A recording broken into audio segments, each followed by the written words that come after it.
સ્વામિનારાયણ હરે. શ્રી ગોપાલ બાપા ઉવાચ ઇત્થં યલૌકિકતરં કમનીય રૂપં ભક્તિસ્તમાપ્ય જનની સુતરત્નમિષ્ટં આનંદદં સુખનિધિં નિતરાં પ્રરુષ્ટા સાધો બભૂવ તનુજે કમનાસ્તદાનીમ.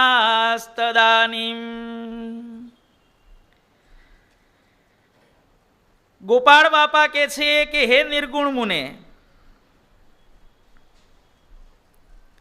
હે સાધો,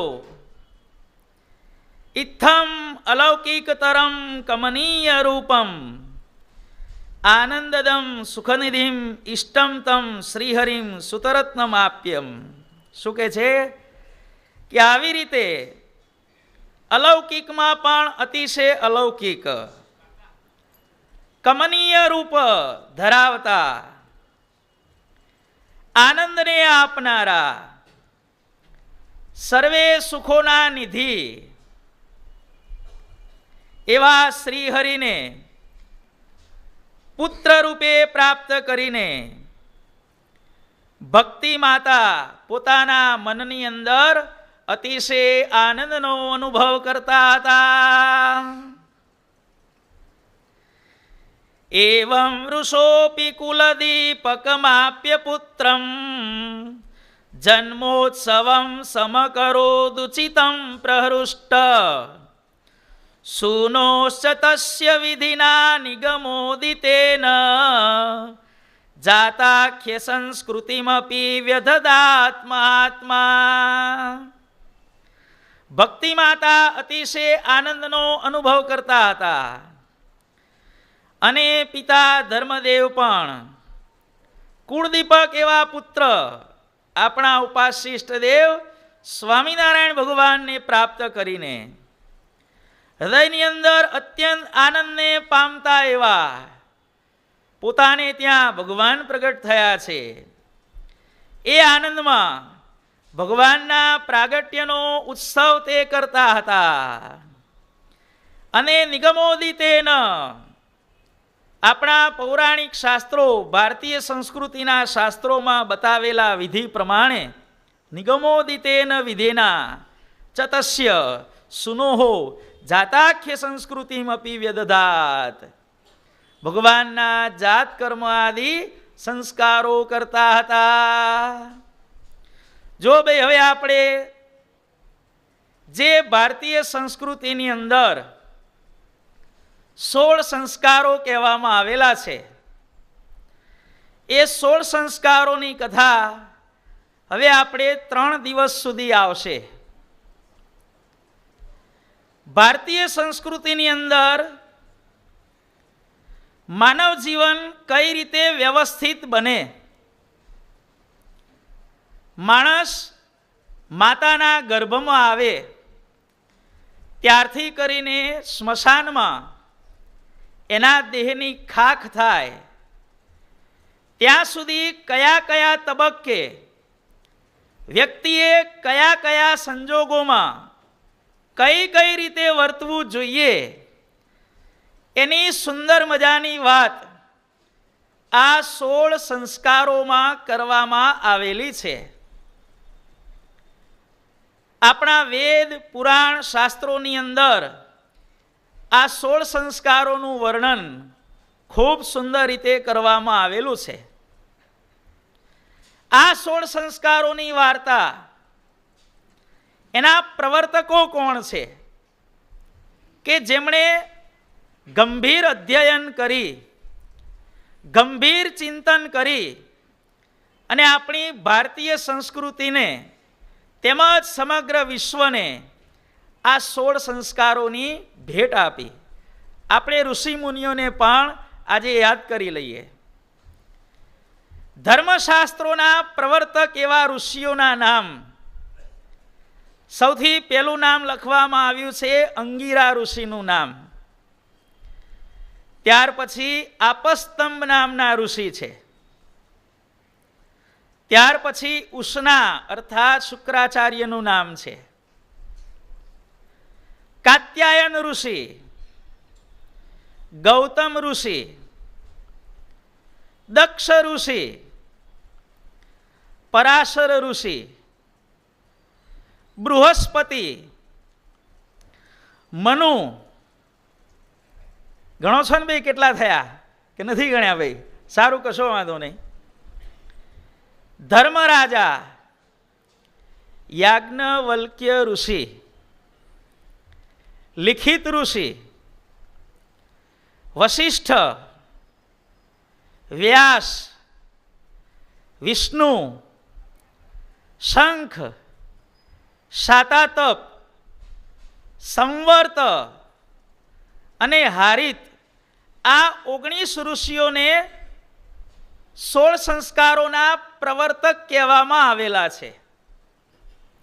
એમણે આ 16 સંસ્કારોનો વિધિ એમણે કહેલો છે. સંસ્કાર શબ્દ બને છે સમ ઉપસર્ગ, ત્યાર પછી સૂટ આગમ, કૃય ધાતુ અને ઘય પ્રત્યય, સમ, સ, કૃ અને અ. 4 શબ્દો ભેગા થાય એટલે પાણીની વ્યાકરણ મુજબ આ સંસ્કાર શબ્દ તે બને છે.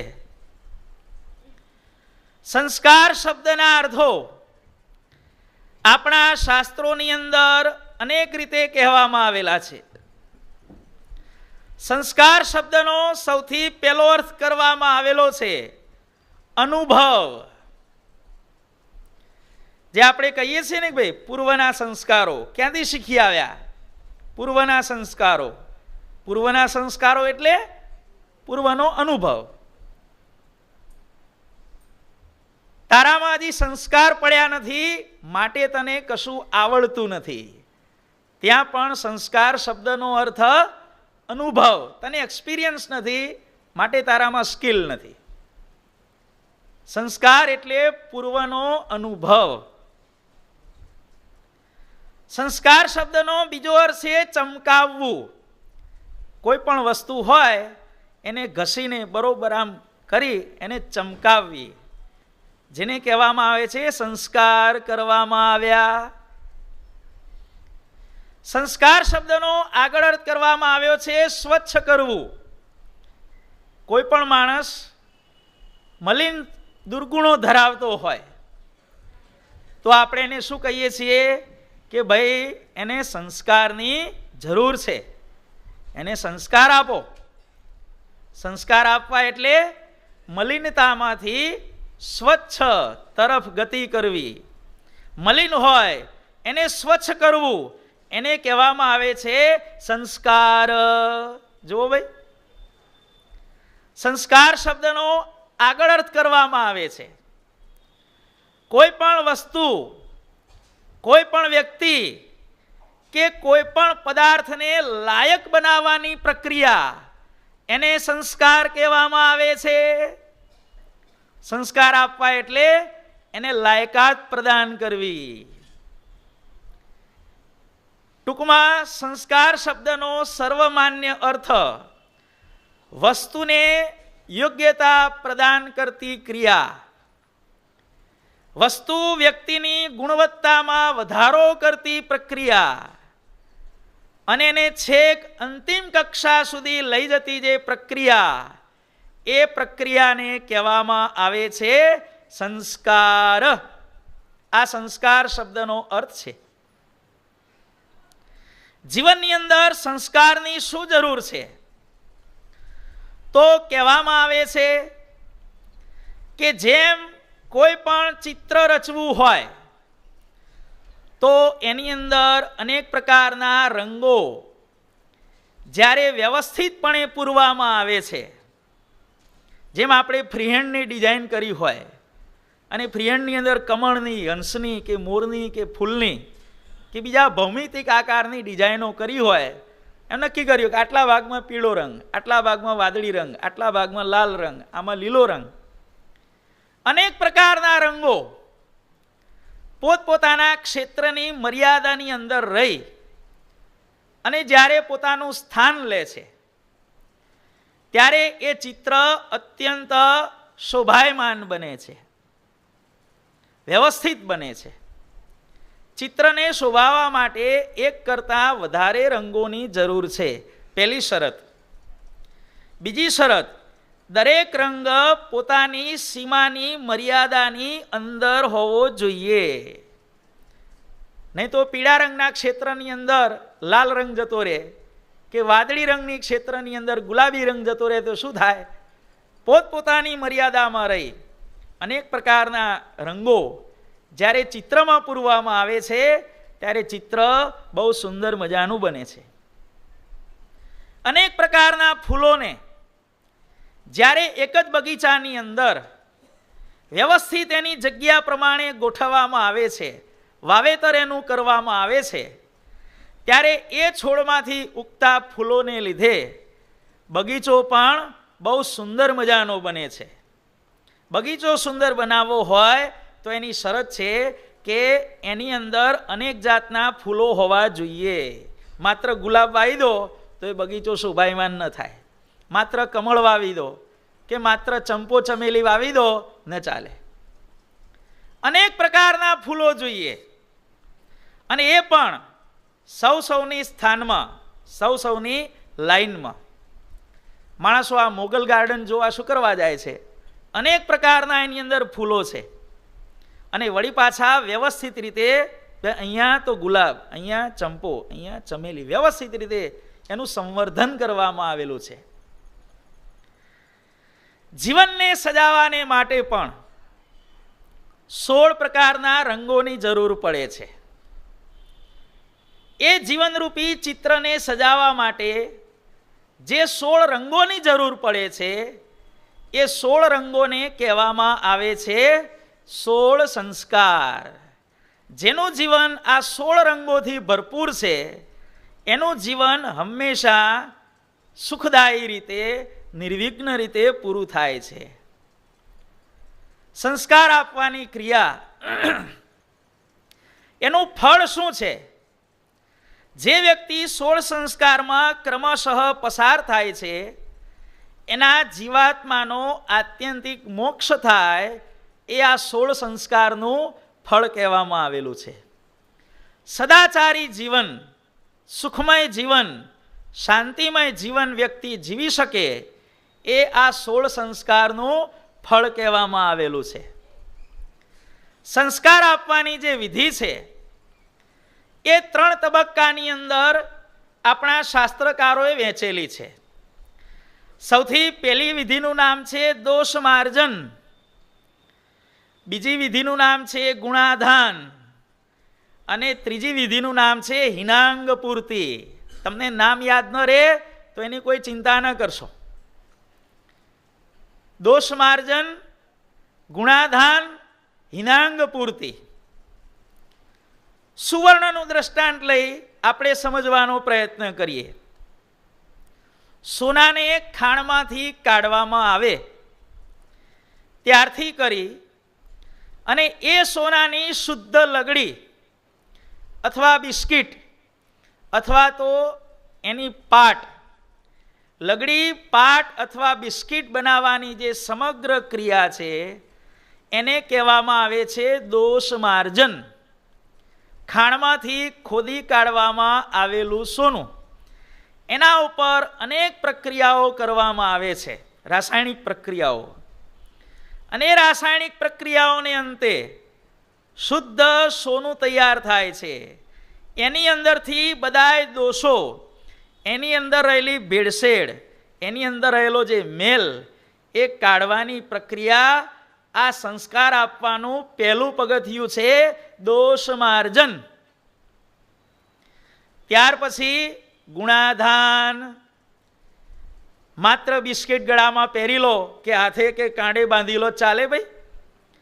એ સોનાની લગડી, બિસ્કિટ કે પાટ તૈયાર થઈ, એમાંથી દાગીના બનાવવાની પ્રક્રિયા, એને ઘડવાની પ્રક્રિયા, એને કહેવામાં આવે છે ગુણાધાન. સોનાનો દાગીનો તૈયાર થઈ ગયો, એની અંદર સોના સિવાયની બીજી એડિશનલ વસ્તુઓ ઉમેરવામાં આવે. એની અંદર હીરા જડવામાં આવે, નીલમ જડવામાં આવે, માણેક જડવામાં આવે, પન્ના જડવામાં આવે, બીજા કોઈ રત્નો એની અંદર જડવામાં આવે. એને શું કહેવામાં આવે છે? હિનાંગ પૂર્તિ. જે ખૂટે છે એને એડ કરો, એક્સ્ટ્રા મટીરિયલ એડ કરવાની પ્રક્રિયા. એટલે કોઈ પણ વસ્તુ જે તૈયાર થાય છે એ આ 3 પ્રકારે તૈયાર થાય છે. સૌથી પહેલું એને શુદ્ધ સ્વરૂપમાં લાવવું.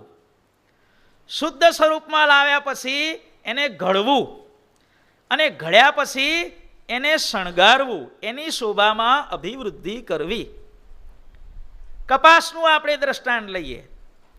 કપાસ વાવવાથી માંડી અને એમાંથી જે વસ્ત્ર તૈયાર થાય ત્યાં સુધીની પહેલી પ્રક્રિયા. વસ્ત્ર તૈયાર થયા પછી એને સીવવાની પ્રક્રિયા, બીજો તબક્કો. અને સીવ્યા પછી એની ઉપર બધી ડિઝાઇનો, જાત જાતના બટનો કે ભાઈ બીજી કંઈ જે શોભા, લટકણિયા ને આ ને તે બધું જે લગાવવામાં આવે એ બધું એ ત્રીજું પગથિયું છે. હીરો ખોદી કાઢવામાં આવ્યો, પછી એના ઉપર પેલ પાડવામાં આવ્યા, અને પેલ પાડ્યા પછી એને દાગીનામાં જડવામાં આવ્યો. કોઈ પણ વસ્તુને સંસ્કાર આપવાની જે પ્રક્રિયા છે એ આ 3 તબક્કામાંથી પસાર થતી હોય છે. સૌથી પહેલી અશુદ્ધિ દૂર કરી એને શુદ્ધ સ્વરૂપમાં લાવવું. બીજી પ્રક્રિયા છે એનું ઘડતર, અને ત્રીજી પ્રક્રિયા છે એની શોભામાં અભિવૃદ્ધિ. 3 તબક્કામાંથી જ્યારે કોઈ પણ વસ્તુ પસાર થાય છે ત્યારે એ વસ્તુને સંસ્કારિત થઈ એમ આપણે કહી શકીએ. જીવનની અંદર જે 16 સંસ્કારો છે એમાંના પહેલા 8 સંસ્કાર છે એ અશુદ્ધિ દૂર કરવા માટેના છે. બીજા 4 સંસ્કાર છે એ ઘડતર માટેના છે, અને છેલ્લા જે 4 સંસ્કારો છે એ શોભામાં અભિવૃદ્ધિ કરનારા છે. 8, 4 અને 4. આ પ્રમાણે 16 સંસ્કારોનું આયોજન આપણી ભારતીય સંસ્કૃતિની અંદર કરવામાં આવ્યું છે.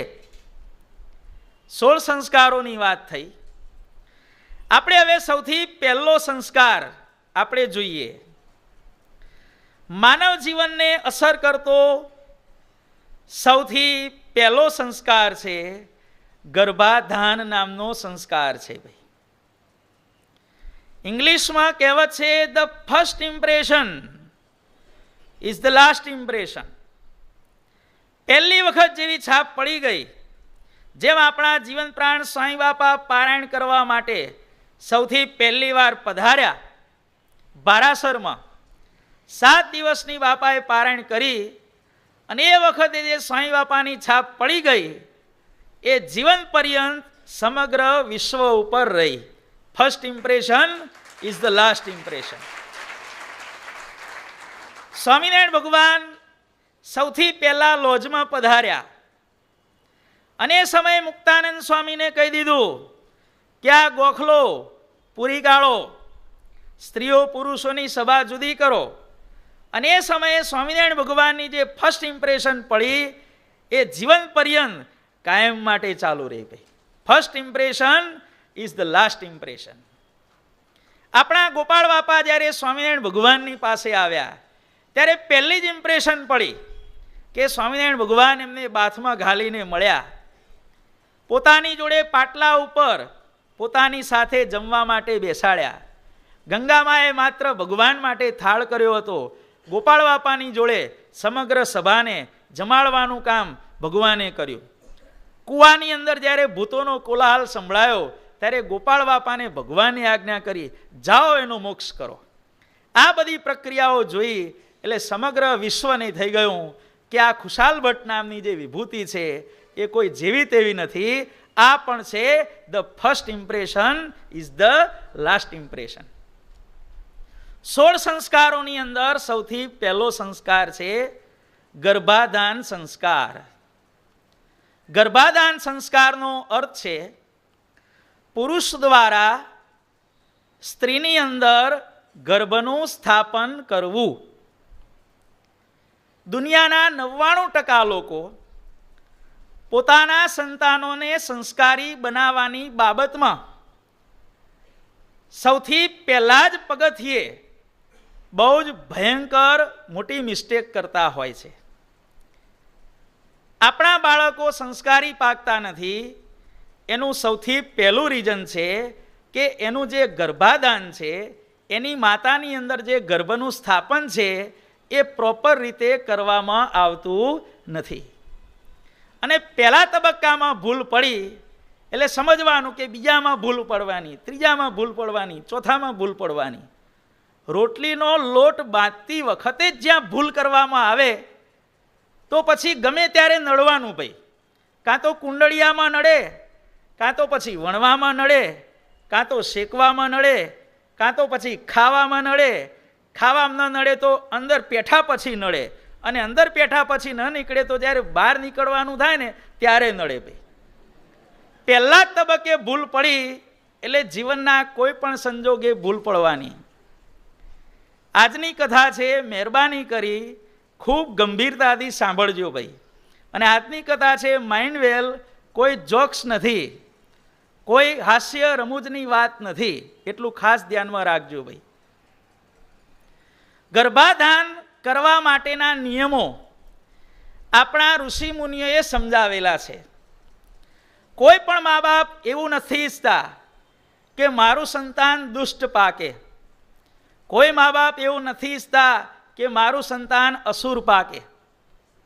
ગુંડો હોય એને પણ એવું હોય છે કે મારું સંતાન ગુંડો થવું જોઈએ નહીં. સાવ લબાડ હોય એને પણ એમ હોય કે મારું સંતાન મારા જેવું લબાડ થવું જોઈએ નહીં. દરેકને ઈચ્છા તો છે, પણ સંતાન સારું મેળવવા માટેના નિયમોની આપણને ખબર નથી. સંતાન સારું મેળવવા માટે નિયમો કહેવામાં આવેલા છે. આપણા જીવન પ્રાણ બાપાશ્રીએ પ્રથમ પ્રકરણના 78માની અંદર અવેરી વર્તમાન જે કહેલું છે એની આપણે વાત કરીએ. સૃષ્ટિની અંદર મહારાજે પુરુષ અને સ્ત્રીને કામ સોંપ્યું છે. કયું? એમનો વંશવેલો આગળ વધારવાનું. ગર્ભનું સ્થાપન સ્ત્રીની અંદર થતું હોય છે. દરેક મહિને તમે બધા જાણો છો એ પ્રમાણે સ્ત્રીના શરીરની અંદર 1 મહિનાનું ઋતુચક્ર આવતું હોય છે.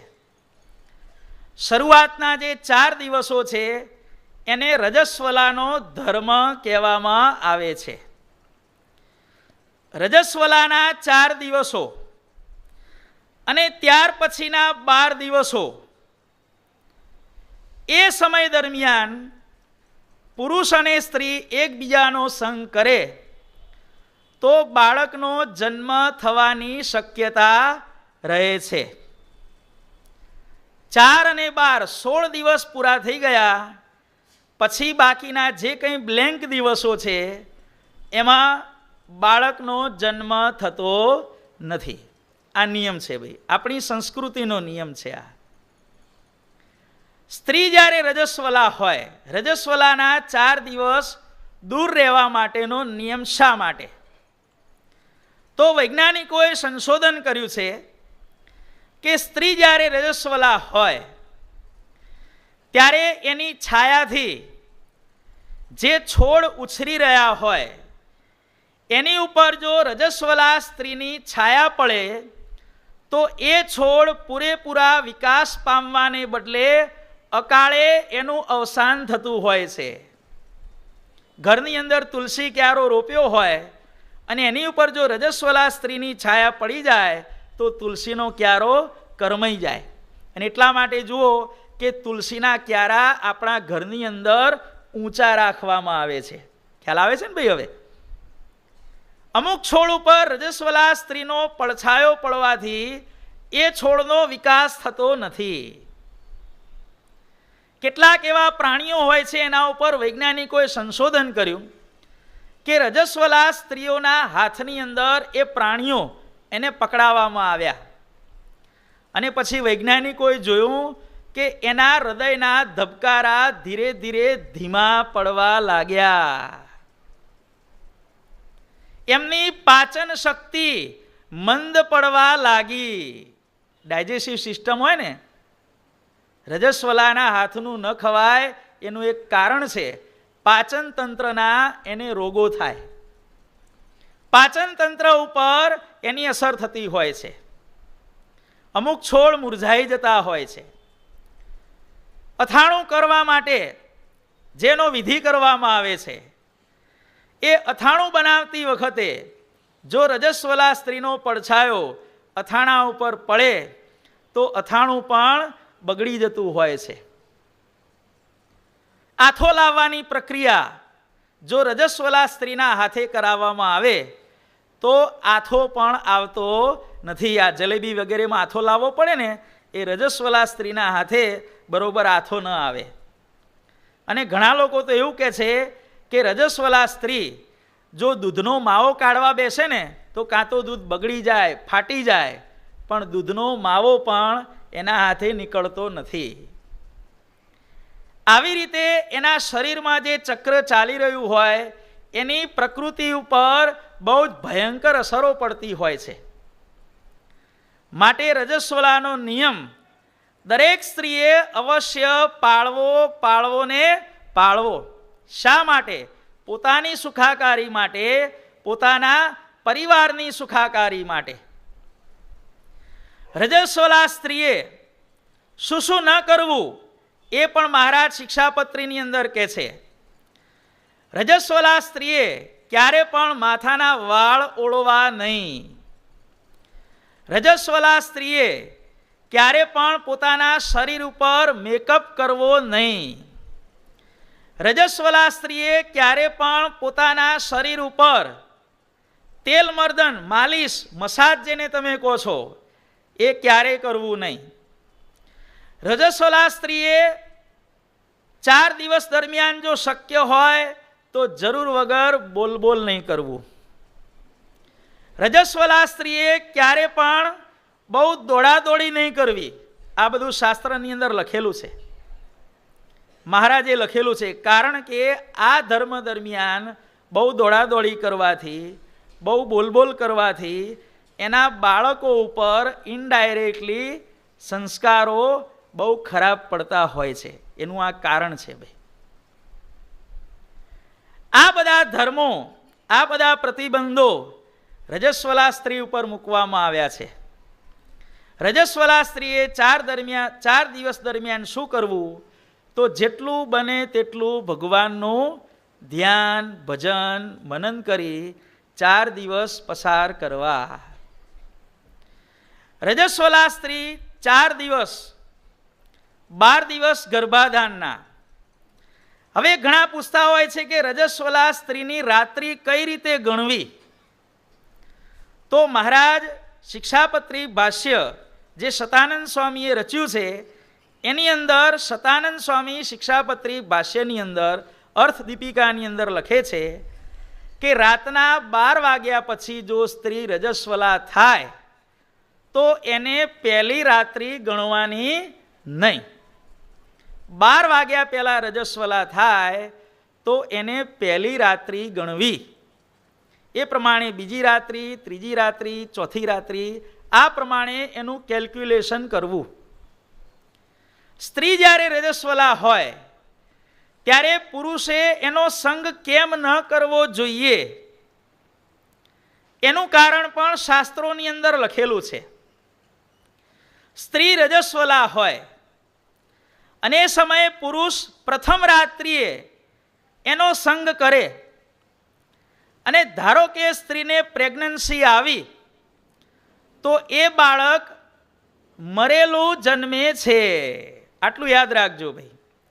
તમારા સમાજની અંદર આજુબાજુ ક્યાંય પણ આવો પ્રસંગ બને કે કોઈ પણ સ્ત્રીને બાળકને જન્મ આપવાનો સમય આવે અને બાળક મરેલી અવસ્થામાં જન્મે તો એનું એકમાત્ર કારણ કયું છે કે સ્ત્રી રજસ્વલા હોય અને એના પહેલી રાત્રિએ સંગ કરવામાં આવ્યો હોય અને પ્રેગ્નન્સી આવી ગઈ હોય તો બાળક મરેલું જન્મે છે, એટલા માટે નિષેધ કરવામાં આવ્યો છે.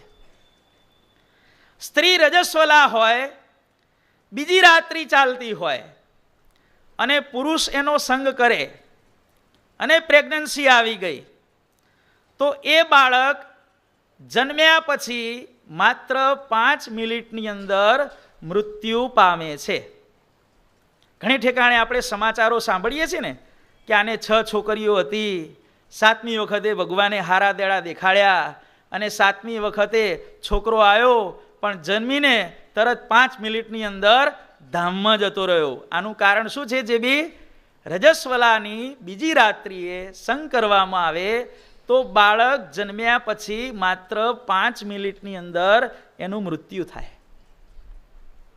સ્ત્રી રજસ્વલા હોય, ત્રીજી રાત્રિ ચાલતી હોય અને પુરુષ એનો સંગ કરે, ગર્ભ અવસ્થા આવે, તો એવું બાળક 10-15 દિવસથી વધારે જીવતું નથી. કંઈક એવું શરીરમાં એવું પરિવર્તન આવી જાય અને એ પરિવર્તનને કારણે એવો કંઈક રોગ થાય, ડૉક્ટરો પણ પકડી ન શકે અને બાળક એનું મૃત્યુ થાય. અને રજસ્વલા સ્ત્રી ચોથી રાત્રિ ચાલતી હોય અને એનો સંગ કરવામાં આવે અને જે બાળક જન્મે એ નાનપણથી કાં તો આંધળું, કાં તો લૂલું, કાં તો લંગડું, કાં તો એવી જન્મજાત જે કોઈ બીમારી, આ થેલેસેમિયા અને બધા જે રોગો કહેવામાં આવે છે ને, બાળકોને જન્મજાત હોય છે, એ જન્મજાત રોગો થવાનું કારણ, ખોડ ખાપણવાળા બાળકો જન્મવાનું કારણ રજસ્વલા સ્ત્રીની ચોથી રાત્રિએ સંગ કરવામાં આવે તો બાળકો ખોડ ખાપણવાળા અથવા તો જન્મથી જ એવા રોગો લઈને જન્મતા હોય છે. આટલું ભાઈ યાદ રાખજો મહેરબાની કરીને. રજસ્વલાનો ધર્મ તો અવશ્ય પાળવો ને પાળવો. આપણે આ મેડિકલ સાયન્સની રીતે આપણે આ બધી વાત કરી રહ્યા છીએ. ત્યાર પછી 4 રાત્રિઓનો આ પ્રમાણે બાપાએ અત્યંત નિષેધ કરેલો છે. પછી 5મી રાત્રિએ સારું સંતાન, 6ઠ્ઠી રાત્રિએ સારું સંતાન, 7મી રાત્રિએ વંધ્ય સંતાન, 7મી રાત્રિએ સ્ત્રી અને પુરુષનો એકબીજાનો સંગ થાય અને જો ગર્ભ અવસ્થા આવી જાય અને એમાંથી જે છોકરો કે છોકરી જે જન્મે ને એ પોતાનો વંશવેલો આગળ વધારી શકે નહીં. અર્થાત એને મોટા થયા પછી, લગ્ન થયા પછી એને બાળકો ન થાય. ઘણા એવા સ્ત્રી પુરુષો હોય છે ને કે લગ્ન થયે 15-20 વર્ષ થાય પણ એમના ઘેર ઘોડિયું બંધાતું નથી. એનું બેઝિક રીઝન એ આ છે ભાઈ.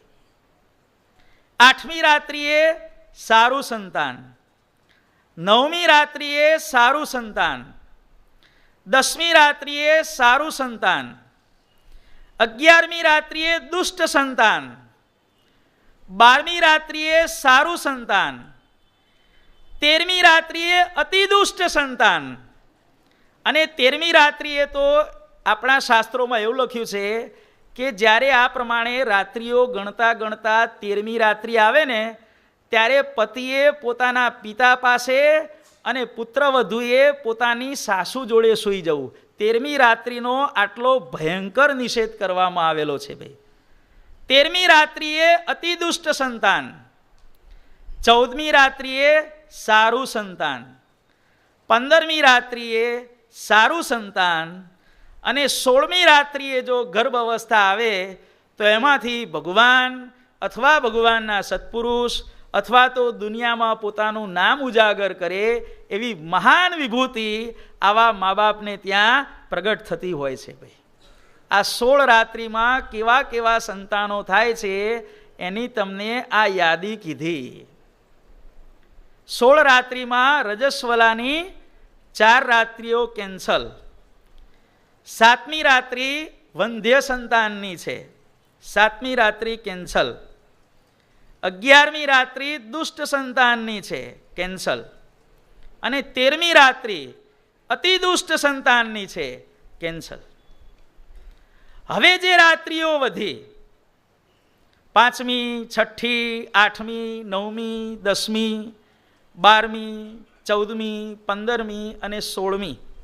અને જો એટલા માટે આવે છે કે આપણા સ્વામિનારાયણ સંપ્રદાયના શાસ્ત્રોની અંદર કે બીજા શાસ્ત્રોની અંદર ઘનશ્યામ મહારાજે ભક્તિ માતાના ઉદરમાં 16મા દિવસે પ્રવેશ કર્યો. રામાયણમાં પણ આવે છે, રામચંદ્રજીએ કૌશલ્યાના ઉદરમાં કઈ રાત્રિએ ભાઈ? 16મી રાત્રિએ પ્રવેશ કર્યો.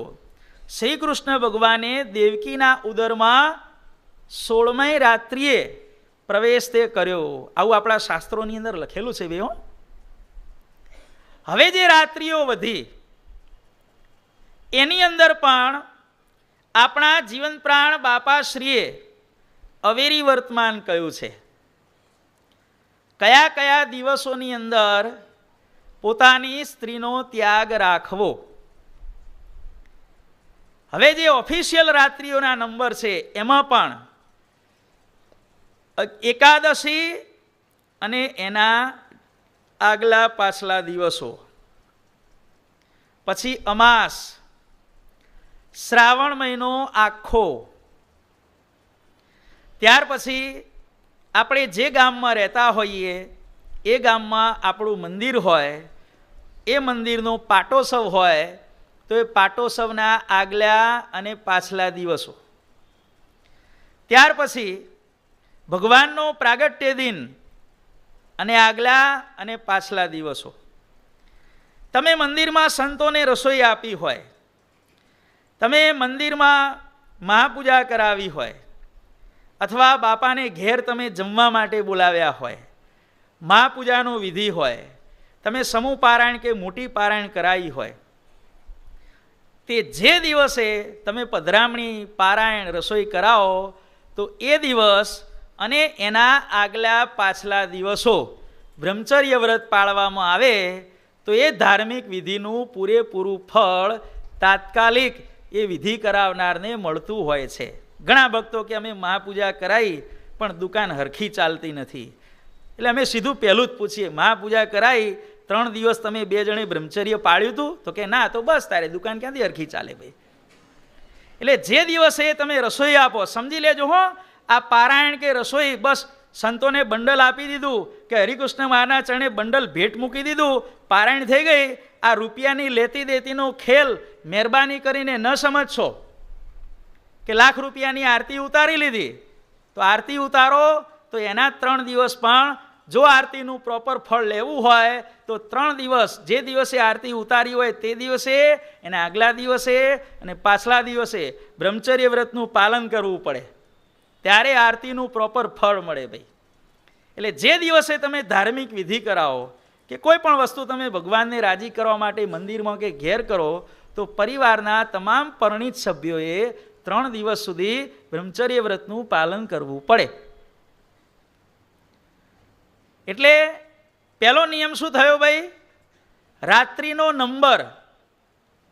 કઈ કઈ ગર્ભાધાન માટે ઓફિશિયલ રાત્રિઓ છે એ ઓફિશિયલ રાત્રિઓની અંદર પણ જો દશમ, એકાદશી કે બારસ આવી ગઈ, અમાસ આવી ગઈ, ભગવાનનો પ્રાગટ્ય દિન કે આગલા પાછલા દિવસો આવી ગયા, કે આપણે પારાયણ પધરામણી કે જમવાનું ગોઠવ્યું હોય એ દિવસો આવી ગયા, તો એ રાત્રિઓને ગર્ભાધાન માટે એનો નંબર સાચો હોવા છતાં, ધારો કે 6ઠી રાત્રિ ઓફિશિયલ રાત્રિ છે પણ એ દિવસે એકાદશી આવી ગઈ તો એ રાત્રિ ગર્ભાધાન માટે યોગ્ય ગણવામાં આવતી નથી.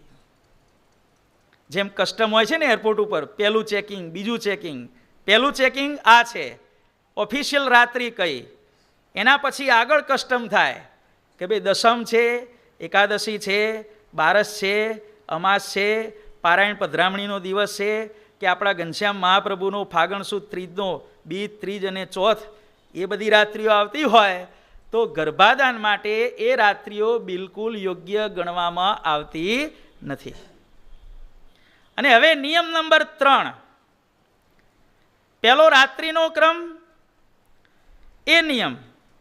બીજો નિયમ છે તિથિઓ, કઈ તિથિઓ છે. અને નિયમ નંબર 3 છે સમય. સમયનો પણ નિયમ કરવામાં આવેલો છે. સવારના 3 થી 6 સુધી બ્રાહ્મ મુહૂર્ત કહેવામાં આવે છે. અને બ્રાહ્મ મુહૂર્તની અંદર પુરુષ સ્ત્રીનો સંગ કરે તો એને ત્યાં અસુર પ્રજા પેદા થતી હોય છે. ભલે રાત્રિ ઓફિશિયલ હોય, તિથિ પણ સાચી હોય, પણ બ્રાહ્મ મુહૂર્તનો જે સમય છે એ ભગવાન ભજવા માટેનો કહેવામાં આવેલો છે.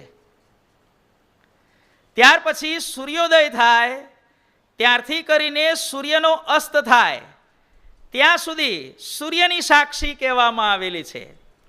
અને સૂર્યની સાક્ષીમાં સ્ત્રી અને પુરુષ એકબીજાનો સંગ કરે તો એમને ત્યાં પણ આસુરી પ્રજા પેદા થતી હોય છે. અને સૂર્ય આથમ્યા પછી 3 કલાકનો સમય એને ઘોર આસુરી સમય કહેવામાં આવેલો છે. ભાગવતની અંદર લખેલું છે કે જ્યારે કશ્યપ ઋષિ સંધ્યા સમયને વિશે પોતે પ્રાણાયામને બધી વિધિ કરતા હતા, સંધ્યા આરતીના બધા નિયમો કરતા હતા, એ સમયે એમના ધર્મપત્ની દિતિએ એને ઈચ્છા થઈ અને માગણી કરી કે મારે તમારી સાથે સંગ કરવો છે. ત્યારે કશ્યપ ઋષિ કહે છે કે દિતિ, તું હજી થોડો સમય જવા દે, આ ઘોર આસુરી સમય ચાલી રહ્યો છે. અને આવા ઘોર આસુરી સમયમાં આપણે જો દાંપત્ય ધર્મ પાળવા જઈશું તો આપણે ઘેર અસુર પેદા થશે. પણ દિતિ માની નહીં, બહુ આગ્રહ કર્યો. અને કશ્યપ ઋષિ પુરુષ હતા, સ્ત્રીનો આગ્રહ પુરુષ ક્યાં સુધી ટાળી શકે? ન બનવાનું હતું એ બની ગયું. અને સંધ્યા સમયને વિશે સંગ કરવાથી દિતિના ગર્ભમાં હિરણ્યાક્ષ અને હિરણ્યકશ્યપુ નામના 2 બહુ જોરદાર અસુરોએ એને ત્યાં જન્મ લીધો.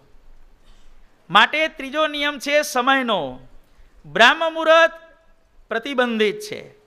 બ્રાહ્મ મુહૂર્ત પૂરું થયા પછી સંધ્યા આરતી સુધી સૂર્યનો અસ્ત ન થાય ત્યાં સુધીનો સમય પણ પ્રતિબંધિત છે. અને સૂર્યનો અસ્ત થાય પછી 3 કલાકનો સમય એ પણ ગર્ભાધાન માટે પ્રતિબંધિત છે. 4 પુરુષાર્થો આપણી સંસ્કૃતિમાં કહેવામાં આવેલા છે: ધર્મ, અર્થ, કામ અને મોક્ષ. ધર્મ માટે સવારનો સમય અનુકૂળ છે. ધર્મ નિયમ કરવા હોય, ધ્યાન માળા બધું કરવું હોય તો એના માટે પૂજા પાઠ ને બધું કરવું હોય, નાવું ધોવું હોય, સારામાં સારો સમય ધર્મ માટે સવારનો.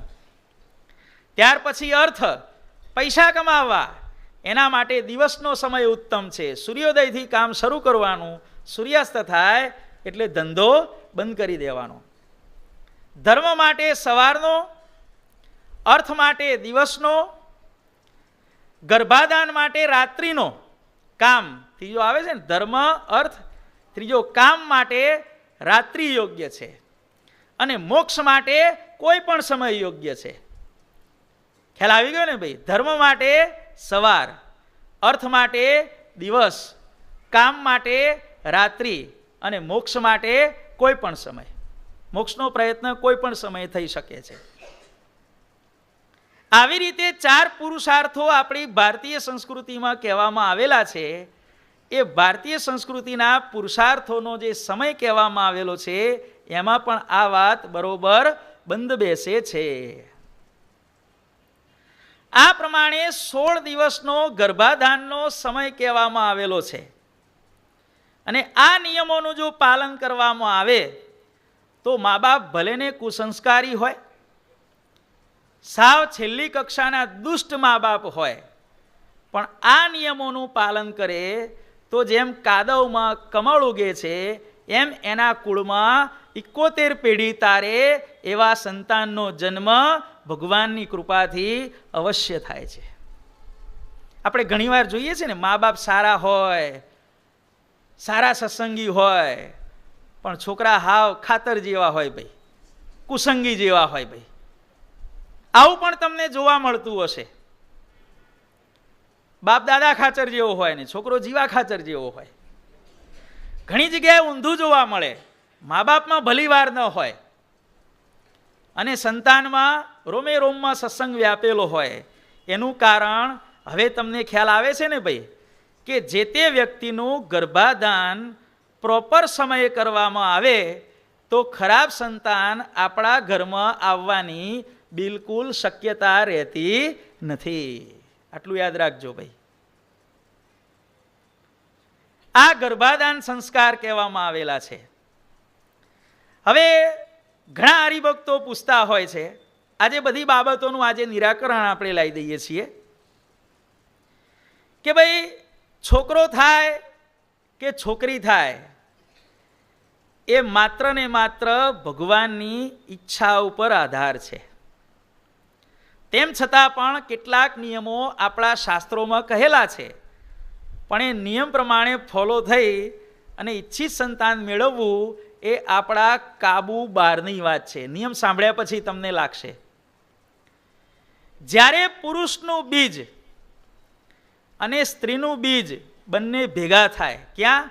સ્ત્રીના ઉદરની અંદર. પુરુષ સ્ત્રીનો સંગ કરે, પુરુષનું વીર્ય સ્ત્રીના શરીરમાં પ્રવેશ થાય, પછી કલાકે, 2 કલાકે, 6 કલાકે કે 8 કલાકે જ્યારે પુરુષનો શુક્રકોષ અને સ્ત્રીનો અંડકોષ આ બે ભેગા થાય, અર્થાત at the moment of pregnancy, જે સેકન્ડે પ્રેગ્નન્સીનો સમય થાય અને એ સમયે સ્ત્રીના ડાબા નાકમાંથી શ્વાસ ચાલતો હોય તો સંતાન છોકરી થાય, અને જમણા નાકમાં જો શ્વાસ ચાલતો હોય તો બાળક છોકરો થાય. આપણા કાબુની વાત છે જે બી આ નિયમ સાચો.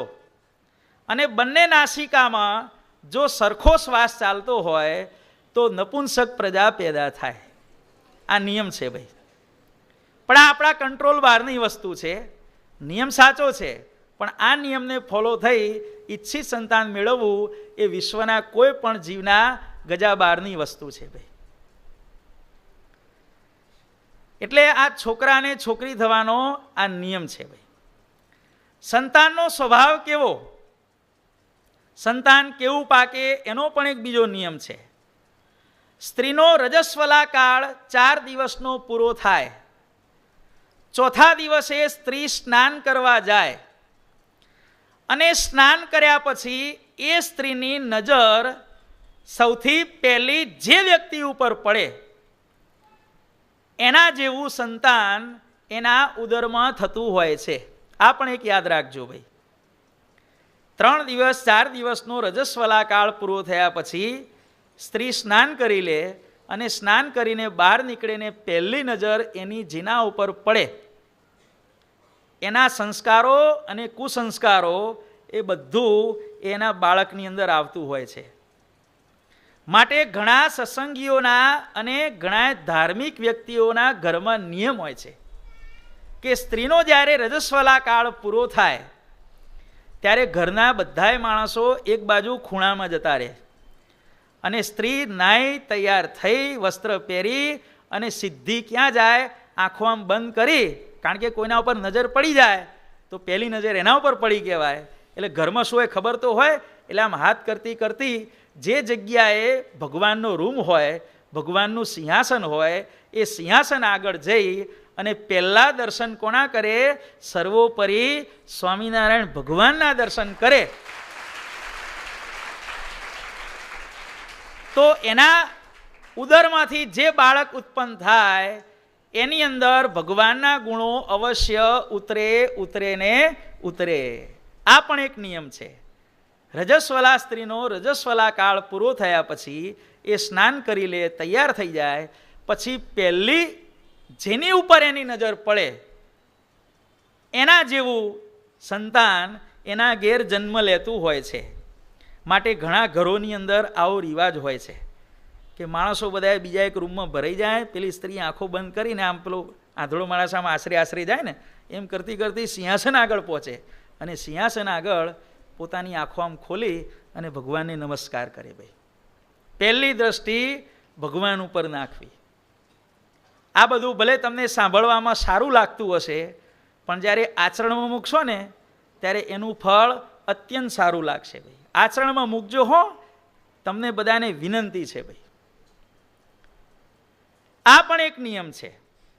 આ બધા નિયમોનું પાલન કરવામાં આવે તો આપણા ઘરમાં સંતતિ ખરાબ આવવાનો સંભવ બિલકુલ નથી. માટે હવે ક્યારે પણ એવું પૂછતા નહીં કે આના મા બાપ બહુ સારા છે અને એને ત્યાં કપાતર કેમ પાક્યો. આવું ક્યારે પણ પૂછશો નહીં ભાઈ, આટલું જાણ્યા પછી. કારણ કે મોટા ભાગના લોકો મિસ્ટેક કરે છે સારા સંતાનો મેળવવા માટેની. એ પહેલી મિસ્ટેક ક્યાં થાય છે? આ ગર્ભાધાનના સમયે જ આ બધી મિસ્ટેકો થતી હોય છે. હવે જોડિયા બાળકો કેમ થાય એની આપણે વાત કરીએ. સામાન્ય રીતે દરેક સ્ત્રીના ઉદરમાંથી એક સ્ત્રી બીજ છૂટું પડતું હોય છે. પણ ઘણીવાર એવું બને કે બંને બાજુથી સ્ત્રી બીજ બે છૂટા પડે અને બંનેનું શુક્રકોષ સાથે મિલન થાય તો બાળકો જોડિયા થાય. પણ બંનેનો ચહેરો, સ્વભાવ, પ્રકૃતિ બધું અલગ અલગ હોય. કારણ કે બે બીજ ભિન્ન છે. ભિન્ન હોય અને બંનેમાં પ્રેગ્નન્સી આવી જાય તો જોડિયા બાળકો થાય, પણ એનો ચહેરો, સ્વભાવ, પ્રકૃતિ બધું અલગ અલગ હોય.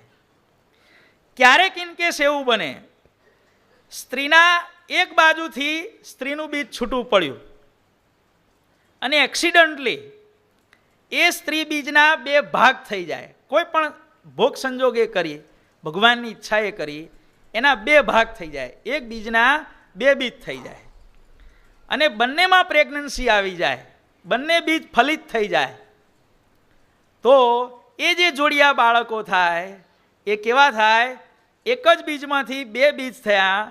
માટે જોડિયા બાળકો પછી બે બહેનો હોય, બે ભાઈઓ હોય કે ભાઈ બહેન હોય, બંનેના ચહેરા, સ્વભાવ, પ્રકૃતિ બધું કેવું થાય ભાઈ? સમાન થાય. આ પણ એક યાદ રાખજો. ઘણી જગ્યાએ ઘણા ઘરોની અંદર માતાઓ માત્ર દીકરીઓને જન્મ આપે ત્યારે એના સાસરિયા એને જાત જાતના મેણા મારતા હોય છે કે માત્ર છોકરીઓ જ જણ કરે છે, કે કુળદીપક આપ્યો નહીં, આમ છે. પણ સાયન્સ કહે છે કે છોકરો થાય કે છોકરી થાય એના માટે સ્ત્રી બિલકુલ જવાબદાર નથી. આટલું સભામાં બેઠેલા કાન ખોલીને સાંભળી લેજો ભાઈ. સંતાન સ્ત્રી થાય અથવા પુરુષ થાય એના માટે સંપૂર્ણપણે કોણ જવાબદાર છે ભાઈ? પુરુષ જવાબદાર છે. તમે બધા સાયન્સ ભણેલા છો એટલે તમને ખ્યાલ હશે કે સ્ત્રીના જે કોષની અંદર જે રંગસૂત્રો હોય છે એ રંગસૂત્રોની જોડી એક્સ અને એક્સ હોય છે અને પુરુષના રંગસૂત્રની જોડી એક્સ અને વાય હોય છે. પુરુષનું એક્સ રંગસૂત્ર સ્ત્રીના કોઈ પણ એક્સની સાથે જોડાય તો સંતાન છોકરી થાય અને પુરુષનું વાય રંગસૂત્ર સ્ત્રીના કોઈ પણ એક્સની સાથે જોડાય તો સંતાન છોકરો થાય. માટે છોકરી થાય અથવા છોકરો થાય એના માટે જવાબદાર કોણ છે? પુરુષના એક્સ અને વાય રંગસૂત્રો. માટે કોઈ પણ ઘરની અંદર માત્ર દીકરીઓ જણનાર માતાને જો આવી રીતે વઢવામાં આવતી હોય, એને કટાક્ષ કરવામાં આવતા હોય કે મારઝૂડ કરવામાં આવતી હોય, ગાળાગાળી કરવામાં આવતી હોય તો મહેરબાની કરી અને એને રોકો. આ પણ એક સૌથી મોટામાં મોટી સમાજ સેવા છે. સંતાન દીકરી થાય કે દીકરો થાય એના માટે સંપૂર્ણપણે જવાબદાર કોણ હોય છે? એનો પિતા જવાબદાર હોય છે. અને આમ તો દીકરા કરતાં દીકરીઓ સારી ભાઈ, બરોબર ને? ઘરડા થાવ એટલે સેવા કરવા કોણ આવે નવીનભાઈ? છોકરી સેવા કરવા આવે, બરોબર ને? જેવી મારા પપ્પા બીમાર છે કે 1000 કિલોમીટર દૂર છોકરી રહેતી હોય, તરત પિયરમાં દોડીને આવે અને છોકરો ઘરમાં આટા મારતો હોય 1000 વખત, પપ્પા મમ્મી પાણી પીવું છે? ન પૂછે ભાઈ. માટે દીકરા કરતાં દીકરીઓ સારી. આટલું યાદ રાખજો. કોઈ પણ મનુષ્ય ઉપર ભગવાનની કૃપા છે એ વસ્તુ આપણે જો નક્કી કરવી હોય તો જેને ત્યાં જેટલી દીકરીઓ વધારે અને જેને જેટલા દીકરા ઓછા એટલો એ જીવાત્મા સ્વામિનારાયણ ભગવાનનો વધુ કૃપાપાત્ર કહેવાય. આટલું યાદ રાખજો ભાઈ. જેને એક દીકરી હોય તો એના કરતાં 2 દીકરીવાળો ભગવાનનો વધારે કૃપાપાત્ર કહેવાય. 2 દીકરીઓ કરતાં 3 દીકરીઓવાળો વધારે કૃપાપાત્ર કહેવાય. 1 છોકરા કરતાં 2 છોકરાવાળો ઓછો કૃપાપાત્ર કહેવાય. 2 છોકરા કરતાં 3 છોકરાવાળો ઓછો કૃપાપાત્ર કહેવાય. જેટલા છોકરા વધારે સમજવું કે પરમાત્માની કૃપા ઓછી. કારણ કે છોકરીનો બાપ રિટાયર્ડ થઈ શકે, છોકરાનો બાપ ભેગું કરવામાંથી ક્યારેય રિટાયર્ડ થઈ શકતો નથી. જોજો ભાઈ, ધ્યાન રાખજો. હો ભાઈ, જે મહારાજે કીધું છે ને, સત્સંગી હોય એનું ભગવાન સૂળીનું દુઃખ કાંટે કરીને કાઢે છે. એટલે કાંટો એટલે શું? છોકરો. કાંટો એટલે કોણ શરદભાઈ? છોકરો. તમારે તો કાંટો છે ને, તમારા પર ભગવાનની દયા છે ભાઈ. હા, તમને ભગવાને કાંટો આપ્યો નથી. છોકરો એટલે શું? જે બી કાંટો એટલે છોકરો. એકવાર મહી પેઠો એટલે આખી જિંદગી દુખ્યા કરે ભાઈ. એટલે ઘણા પૂછે કે સત્સંગી હોય એનું સૂળીનું દુઃખ કાંટે કરીને કાઢવું હોય એટલે ભગવાન એને ત્યાં એકાદો આવો હાઈ ક્લાસ છોકરો મૂકી દે, આખી જિંદગી એનું લોહી પીધા કરે ભાઈ. સમજ્યા ભાઈ? મરતા સુધી ના છોડે ભાઈ. પેલો બાપ મૃત્યુ પાપ ભગવાન ધામમાં લેવા આવ્યા હોય તો એ છોકરો ધૂન કરવાને બદલે પૂછે, પપ્પા કોઈને આલવા મેલવાનું હોય, કંઈ દાટી હોય તો કહેજો. એટલે ભાઈ શાંતિથી મરવા તો દે તારા બાપને. માટે આ સૌથી પહેલો સંસ્કાર કયો થયો ભાઈ? આ ગર્ભાધાન સંસ્કાર. આ ગર્ભાધાન સંસ્કારનું ધ્યાન રાખવામાં આવે, ગર્ભનું આધાન વ્યવસ્થિત રીતે કરવામાં આવે તો આપણા ઘરમાં ક્યારે પણ દુષ્ટ, આસુરી કે કુસંગી જીવાત્માના પ્રવેશની બિલકુલ શક્યતા રહેતી નથી. માટે હવે પછી કોઈ એવું પૂછવા ન આવતા કે મારો છોકરો કે છોકરી આવા કુપાત્ર કેમ પાક્યા. જો આ નિયમનું પાલન કરશો તો તમારે પણ મગજમારી ઓછી અને પછી એને સમજાવવાની અમારે પણ મગજમારી ઓછી. શું સારું જ પાકે પછી શું સમજાવવાનું હોય ભાઈ. હવે બીજો સંસ્કાર, ગર્ભાધાન સંસ્કાર પૂરો થયો. બીજો સંસ્કાર કહેવામાં આવે છે પુંસવન સંસ્કાર. ગર્ભ રહ્યા પછી 2-3 મહિને આ વિધિ કરવામાં આવતો હોય છે કે જેની અંદર બાળક તંદુરસ્ત, સ્વસ્થ પેદા થાય એના માટેની વિધિ 2 કે 3 માસે જુદી જુદી જ્ઞાતિઓમાં જુદા જુદા રિવાજ મુજબ કરવામાં આવતી હોય છે. પુંસવન સંસ્કાર. ત્રીજો સંસ્કાર છે સીમંતોન્નયન સંસ્કાર, જેને આપણે સીમંત કહીએ છીએ. સીમંત હંમેશા લગભગ અમુક જ્ઞાતિઓની અંદર 6ઠા મહિને અને અમુક જ્ઞાતિઓની અંદર 7મા મહિને કરવામાં આવે છે. ઇનકેસ કદાચ કોઈ પોતાના ઘરની અંદર નજીકનું સગું ધામમાં ગયું 7મા મહિને કે 6ઠા મહિને, તો નજીકનું સગું ધામમાં જાય તો વિકલ્પ તરીકે એ સીમંતનો સંસ્કાર 9મા મહિનામાં કરવામાં આવે છે. નજીકનું સગું ધામમાં જાય તો આ વિધિ ન કરાય. ક્યારે કરવાનો? પછી એ 9મા મહિનામાં કરવાનો. સીમંતનો વિધિ પણ આપણી ભારતીય સંસ્કૃતિની એક અનોખી દેણ છે ભાઈ. જ્યારે સીમંતનો વિધિ કરવામાં આવે છે ત્યારે માતાને એવા આશીર્વાદ આપવામાં આવે છે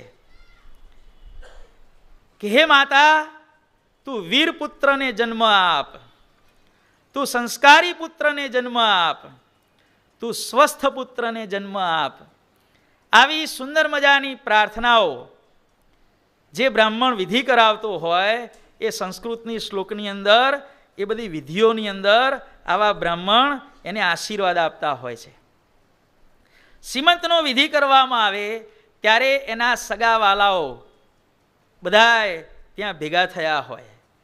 બધી બહેનો, બધા વડીલો, એ બધાય એ માતાને આશીર્વાદ આપે અને એ આશીર્વાદના ફળ સ્વરૂપે એને ત્યાં સંસ્કારી બાળકનો જન્મ થતો હોય છે. સીમંતનો વિધિ જે કરવામાં આવે છે એનો આટલો બધો ઉચ્ચ વિધિ, આટલો એની પાછળ ઉચ્ચ આશય તે રહેલો છે ભાઈ. આ સીમંતોન્નયન સંસ્કાર, આ વિધિ ચાલે દરમિયાન ગર્ભાધાન થયું તો એની અંદર ગુણાધાન કરવું પણ જરૂરી છે. 9 માસ દરમિયાન ગર્ભના સંસ્કાર આપવા અત્યંત આવશ્યક છે. બાળક પોતાની માતાના ગર્ભમાં 80% શીખે છે. કેટલું હિતેશભાઈ? 80%. 2.5 વર્ષનું થાય ત્યાં સુધી 98% શીખે છે. અને 2.5 વર્ષ પછી આપણે એને ભણાવીએ, ગણાવીએ, શીખવાડીએ, એ બધું કેટલું હોય છે? માત્ર 2%. અને આપણે બધા બાળકોને સંસ્કાર આપવા મથીએ છીએ ને, એ આ 2%માં મથીએ છીએ. પેલો 80%નો ભાગ છે, પછી 18% ભાગ છે, એ તો આપણે બધાએ છોડી દેતા હોય. મોટો થશે એટલે શીખવાડીશું. એટલે શું શીખવાડશો મોટો થશે એટલે? આ 2% માય કેટલું ભાઈ? 98 વીઘા ખેતર તમે વાવ્યા વિના છોડી દીધું, તો બાકીના 2 વીઘામાં તમે વાવીને કેટલું વાવવાના, અને વાવીને કેટલું લણવાના? માટે બાળક 80% જ્ઞાન, 80% સમજણ, 80% સંસ્કારો પોતાની માતાના ગર્ભની અંદર શીખી જતું હોય છે. ભાગવતની અંદર પ્રહલાદનું આખ્યાન છે. પ્રહલાદજીને જ્યારે સ્કૂલમાં મૂકવામાં આવ્યા ત્યારે માસ્તર શીખવાડે ક કંસનો ક, રાક્ષસોની બારખડી એવી હોય ને ભાઈ, ક કંસનો ક. ત્યારે પ્રહલાદ બોલે, નહીં ગુરુજી, ક કૃષ્ણનો ક. જો આવું બોલે ભાઈ.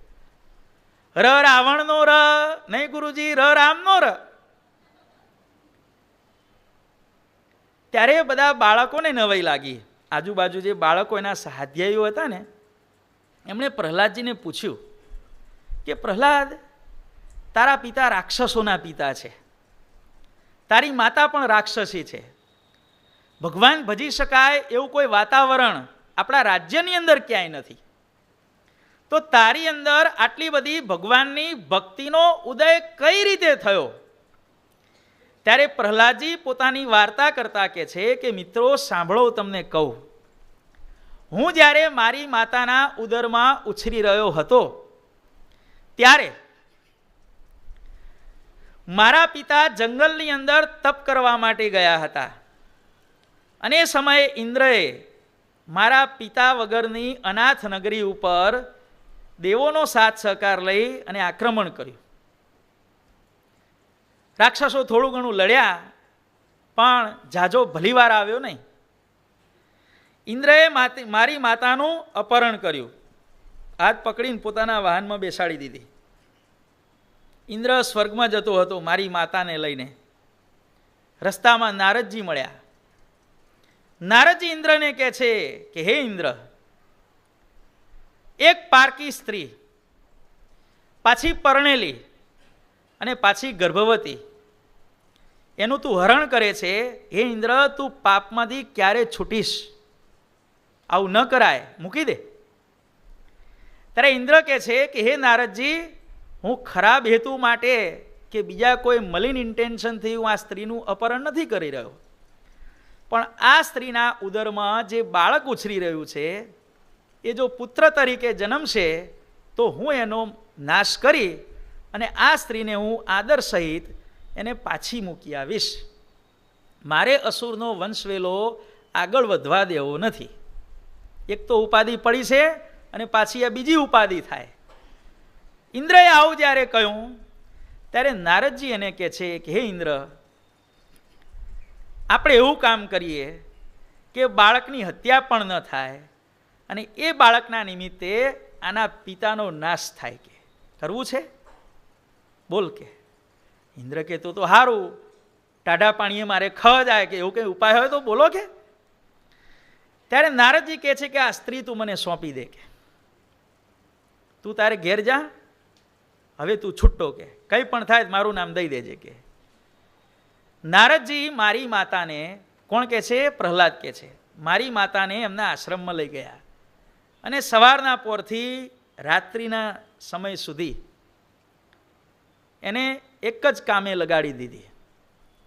ધ્યાન, માળા, માનસી પૂજા, શાસ્ત્રનું વાંચન, આશ્રમની અંદર કચરો વારવો, ભગવાન માટે થાળ બનાવવા, કથા સાંભળવી, કીર્તન ગવરાવવા, મારી માતાને નારદજીએ રોજ 16 કલાક સુધી ભજન કરાવ્યું, અને એ ભજનના સંસ્કાર મારી ઉપર પડ્યા, અને એ સંસ્કારોને કારણે મારો પિતા અને મારી માતા દૈત્ય હોવા છતાં આજે 5 વર્ષની ઉંમરે મારા હૃદયની અંદર આટલો ભક્તિનો ઉદય તે થયો છે.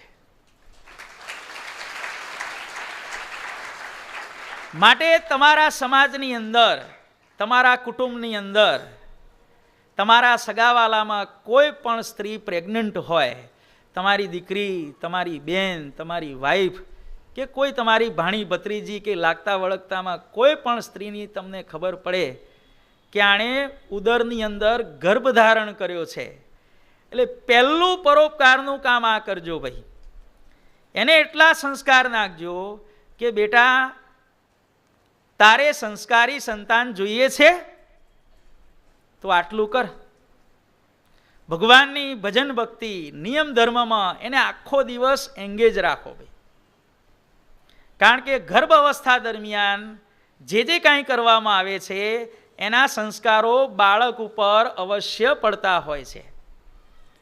ગર્ભ અવસ્થાના સંસ્કાર પથ્થર ઉપર લખેલા અક્ષર જેવા હોય છે, ક્યારે પણ ભૂસાતા નથી. જન્મ્યા પછી જે સંસ્કારો આપવામાં આવે છે એ કાગળ ઉપર લખેલા અક્ષર જેવા છે, સચવાઈ રહે, પણ કોઈ ફાડનારો મળી જાય તો પૂરું થઈ ગયું.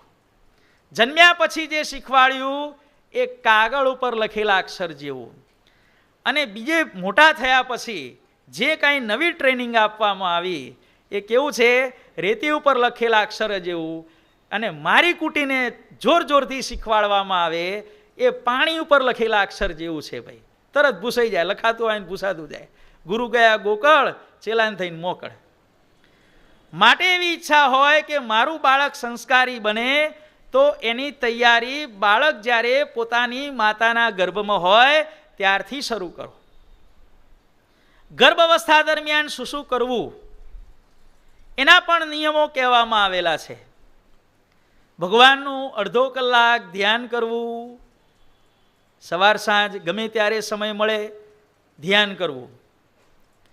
ઘનશ્યામ મહારાજના મૂર્તિ આપણે ફાગણ સુદ ત્રીજના દિવસે માત્ર ધોતી ભેર જે મૂર્તિ છે ને, એ મૂર્તિ આવડા 1 કે 2 ફૂટના મોટી સાઈઝના લઈ તમારે પધરાવાના ઘેર, અને એ મૂર્તિની સામું 5 મિનિટ, 10 મિનિટ, 15 મિનિટ સુધી આંખોનો પલકારો માર્યા સિવાય, ભલે આંખમાંથી પાણી આવે પણ આંખનો પલકારો માર્યા સિવાય એ મૂર્તિની સામું જોઈ રહેવાનું.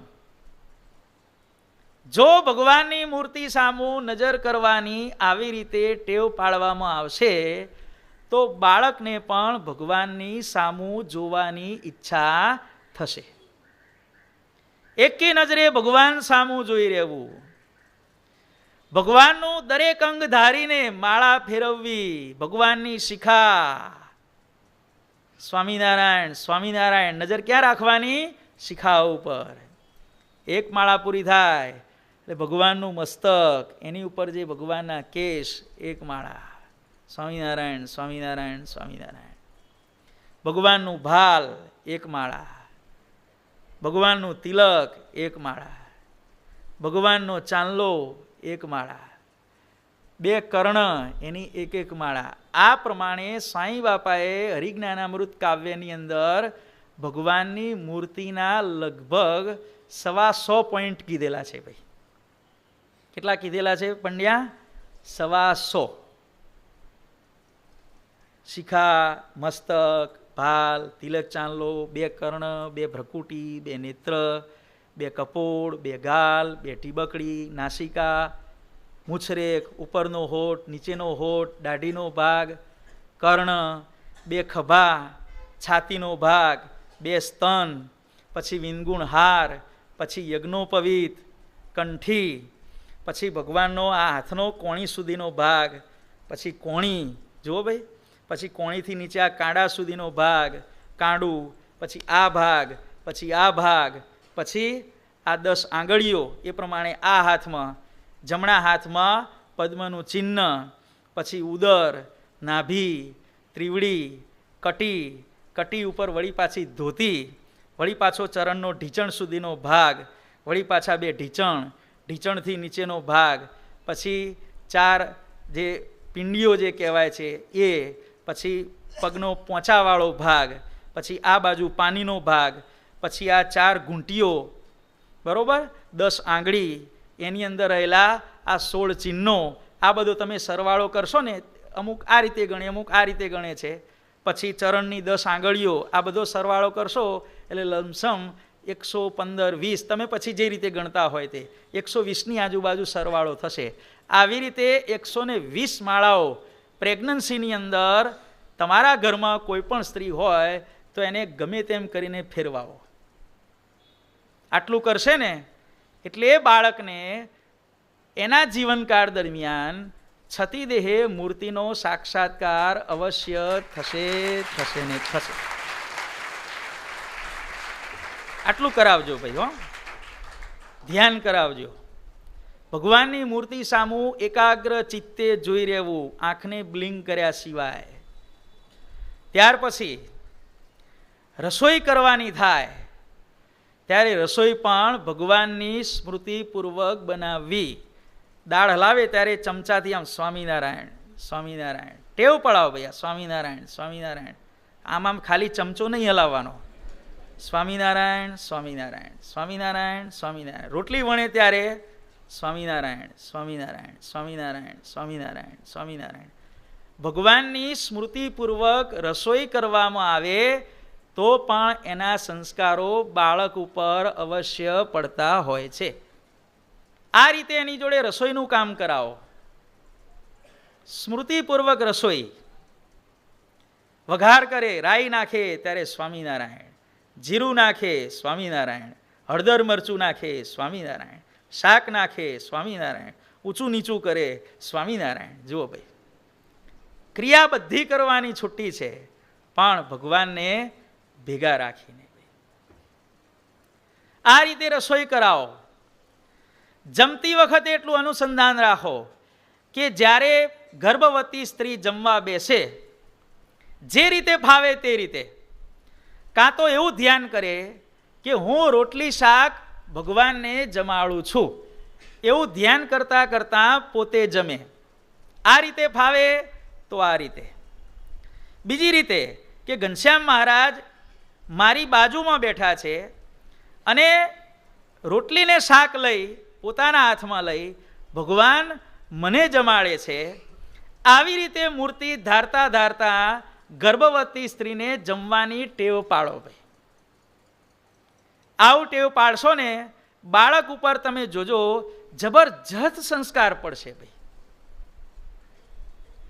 કાં તો પછી એવું ના, એક દિવસ ભગવાનને હું જમાડું છું અને બીજા દિવસે ભગવાન મને જમાડે છે, અથવા તો સવારે આપણે ભગવાનને જમાડવાના, સાંજે ભગવાન મને જમાડે છે. આવું ધ્યાન કરતાં કરતાં એને જમવાની ટેવ પાડો. ગર્ભાવસ્થા દરમિયાન સારામાં સારો ખોરાક કહેવામાં આવેલો છે કયો ખબર છે ભાઈ? મગવાળી ખીચડી. મગ એટલે કેટલા નાખવાના? 50 થી 60% મગ નાખવાના. પેલી ભાત જેવી નહીં હોય ખીચડી, ખાલી પેલું ભભરાયા હોય મગ, ભાતમાં ને ખીચડામાં ફેર જ ના હોય એવી ખીચડી ન ખવડાવશો ભાઈ. ખીચડીની અંદર 50 થી 60% મગ હોવા જોઈએ. 50% મગ, 50% ચોખા. આવી ખીચડી, ગાયનું દૂધ અને ગાયનું ઘી આ ગર્ભવતી સ્ત્રી માટે સારામાં સારો ખોરાક કહેવામાં આવેલો છે. આવી રીતે ખીચડી, દૂધ અને ઘી ખાવાથી જ્યારે બાળકનો જન્મ થાય ત્યારે માતાને પ્રસવની પીડા બહુ જ ઓછી થતી હોય છે. જો આપણે કચ્છની અંદર રજસ્વલાનો ધર્મ બધી બહેનો પાળે છે.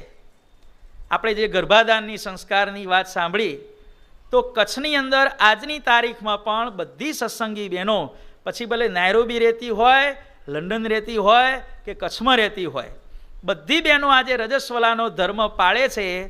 તો તમે ક્યાં એવું સાંભળ્યું કે કચ્છમાં આ સત્સંગીને ત્યાં મરેલું બાળક જન્મ્યું કે જન્મીને તરત મરી ગયું? ક્યાંય નહીં સાંભળો. કોઈ કચ્છીને તમે માય કાંગલો કે લૂલો લંગડો જોયો ભાઈ? કચ્છીની એક અડબોત પડે ને ભાઈ, ડેન્ટિસ્ટને ત્યાં નહીં જવાનું 32 દાંત પડાવવા હોય તો. કોઈ કચ્છીને પકડવાનો અને કહેવાનું મને તું 2 અડબોત માર, 32 દાંત તમારા પડી જાય. કચ્છી લોકો આટલા બધા હૃષ્ટપુષ્ટ, તંદુરસ્ત, ગમે તેટલું કામ કરવા છતાં થાકે નહીં, કામમાં બિલકુલ આળસ નહીં, અને સાહસમાં આટલા બધા પૂરેપૂરા છે. એના સંપૂર્ણ ધન્યવાદ આ રજસ્વલા ધર્મ પાળતી એમની માતાઓને જાય છે. ભાઈ ધન્ય છે કચ્છની બહેનોને કે જે રજસ્વલાનો ધર્મ પાળી અને આવા સ્વસ્થ અને સત્સંગની સેવામાં કામમાં આવે એવા સંતાનોને જન્મ આપે છે. અને કચ્છની અંદર તો બીજો રિવાજ છે. ધારો કે આ કથા બેઠી છે ને, તો કથાની અંદર જે બહેનો રજસ્વલા હોય એના માટે બેઠકની વ્યવસ્થા જુદી હોય. ગોળ અને ખોળ ક્યારેય કચ્છમાં ભેગું ના હોય ભાઈ. એમના માટે કોર્નર જ આખો અલગ હોય. જે સ્ત્રીઓ રજસ્વલા હોય એણે કોર્નરની અંદર આખું અલગ જ બેસવાનું. આ નિયમ પણ કચ્છમાં પળાય છે, અને આ બાજુ ગુજરાતમાં પણ આ નિયમ શરૂ થાય એવી ઉચ્ચ પવિત્ર આશા આજે રાખવામાં આવે છે.